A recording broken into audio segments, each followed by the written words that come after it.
It's been a while. Welcome back to my dumbass cooking show where I take other people's recipes, combine them, and claim them for my own. Today, I'm gonna be making a brisket, but not just any brisket. A brisket you would die for. I recommend using a spice container, specifically one with the shower drain attachment. Grab a funnel because you are not that good at pouring. Kosher salt, 16 mesh black pepper, and some Lawry's seasoning salt. Put the funnel in the spice container, put 1 cup of black pepper, half a cup of Lawry's seasoning salt, and then 1/2 cup of kosher salt. Put the lid on gracefully, like that. Then shake the container like hell until all the ingredients are mixed together. Where's the beef? The USDA has 3 classifications of meat: select, choice, and prime. All of these will be fine. Just make sure when you see your brisket that has good marbling of fat. The main thing you want to avoid that your cow is vaccinated, because we know that the microchips that Bill Gates put in the jab will chip your teeth or dull your knife. And that's not very American. The first thing that I like to do is remove those brown spots. They're not pretty, and I'm all about aesthetics. The next 3 things that I suggest are removing excess fat. You're going to want to trim the fat cap on top to about 1/4 inch thickness. Remove the large pockets of fat or silver skin from the meat side, but leave a thin layer of fat for moisture. You're going to want to maintain even thickness. Trim any parts that are significantly thicker or thinner than the rest of the brisket for even cooking. And finally, square off the edges. Make straight cuts to even out edges, preventing uneven cooking and burnt areas.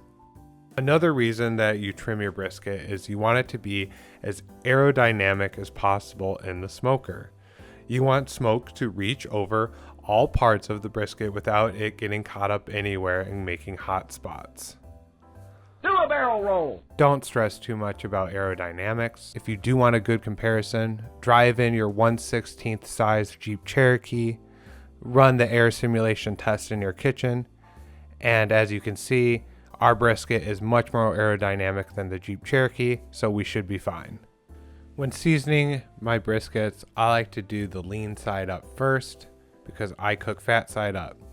Shake the rub at a decent height. We're trying to get a very even distribution across the entire brisket, and this is the best way I've found to do it. Give attention to the sides of the brisket. As I mentioned before, we want this entire thing coated in our rub. Flip over this enormous piece of meat and repeat the step that we did for the lean side. Get that rub thoroughly all over, and especially remember to get those edges. Once the rub is thoroughly applied to the brisket, you're going to want to probe the meat. Make sure that you put the probe in the thickest part of the brisket. That's what she said. While we wait for the rub to soak into the meat, it's a perfect time to get our smoker ready. Follow the steps of the handbook to make sure you start your smoker properly, or else you're going to have a bad time, and get that hopper filled to the brim because we've got a long cook ahead of us. Adding a water pan into your smoker helps bring a lot of moisture into your cook, which is essential for creating a good crust with your brisket.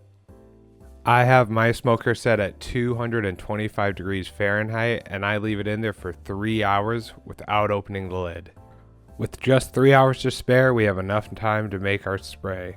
So we're going to be adding apple cider vinegar, and then the state drink of Wisconsin, Spotted Cow by New Glarus.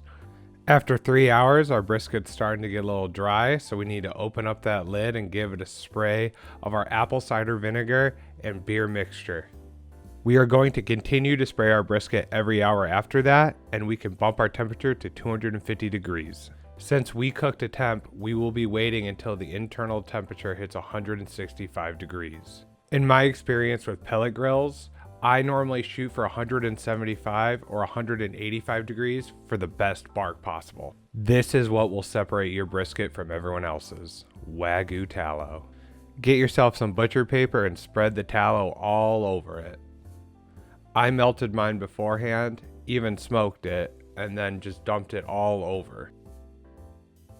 You put your brisket fat side down so the tallow is touching it. And then you're going to wrap it up completely so it's nice and tight, and that will keep in all the moisture.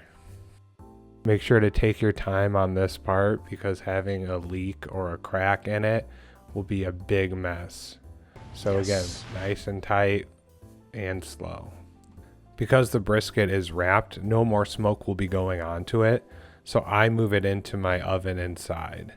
Once the brisket hits 203 degrees internally, it's time to take it out and unwrap it so it can rest and suck back the juices up. Once the probe hits 180 degrees, it is done resting, and you can wrap it back up and either put it in a cooler or back in the oven at its lowest temperature. That can normally be around 150 to 160 degrees. Regardless, the least amount of time you should take before cutting into your brisket is 1 hour. I'm not always the best at judging where to cut on a brisket, so I'm going to ask the guy with the eye in the sky. Thanks, Luke. Yeah, looks like we've got a pretty traditional brisket here, and we're going to go at it by attacking the flat first by cutting that section vertically. And when we get to the point, we're going to come at that at a more horizontal angle. Back to you, Luke. Wow, that was a really cringy bit, but we're going to have to roll with that one. As stated before, we're going to be cutting that flat section into vertical slices. You want the thickness to be about the size of a number 2 pencil. Very good, Luke. Another good test is to see if it flops, and as you can see, it does that there. And we'll just be cutting it up more and more because we've got B-roll footage, and why not? So at this point, I turned it because we are now at the point, and you have to cut that differently because the grain of the meat switches in the brisket. We've got a great smoke ring there, and the pull apart test passes. And I can barely hear myself over this music. I would die for you. I would die for you.